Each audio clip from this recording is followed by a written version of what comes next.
So we're going to use this later. This is a quadrant analysis, and we're actually going to have you do one. But this is our L2 matrix, and we just want you to think about this process. So we've got achievement of results, low to high. So this is what my students are doing. Antecedents of excellence. This is what I am doing. Antecedent, me. Achievement, my kids. Okay? When I am not using good instructional strategies, when I am continuing to do what I've always done with kids who look nothing like they did 15 years ago and they are not achieving, I am losing ground. And I have some of these teachers, they are not willing to change. It worked 15 years ago and it's going to work now. No, it's not. They are losing ground. And they're good people. They're not trying to do bad things for kids. They're stuck.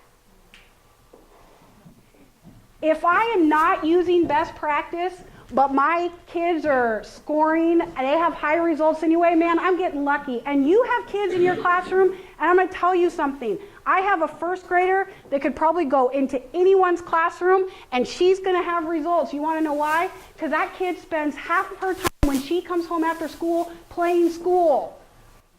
She reads to her stuffed animals. She draws number lines for them. She expects her dolls to draw number lines. She teaches herself. She could have probably any first grade teacher and she would still get results because she's just that kid.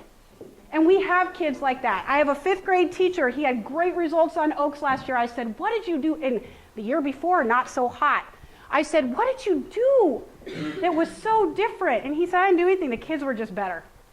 Oh, I can't replicate that. And you can't replicate that. So what are you going to do next year if the kids aren't better? So lucky. If I am using best practices, researched evidence-based practices, and I'm working with my team and we're trying new things and we're pushing the envelope and we're stepping outside the box and meeting kids' needs, but I'm not getting the results yet, I'm still learning. I may be picking strategies that aren't working yet. That's okay. We're going to learn for a while. It takes time to get the results when we shift practice because we have to think of first-year teachers. You could have a rock star coming out of college, first-year teacher, who's got great ideas, but they're probably not going to get the best results because they're still working on management. They're still trying to put all the pieces together.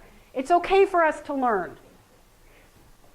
And then when we get to the point where we're using those research-based strategies, high research-based strategies, and we're seeing the results, then we're leading. And we make what we're doing explicit so other people can do it too. Because then as a district, we start leading. And that's what we want. Because it's fun to get awards. I have a middle school principal who gets lots of them, and he really enjoys it. It's fun to be leading. So we're asking you if you're living in this realm, which I don't think you are. I'm sure you're moving this way. But if you're living in this realm, we want you to move this way.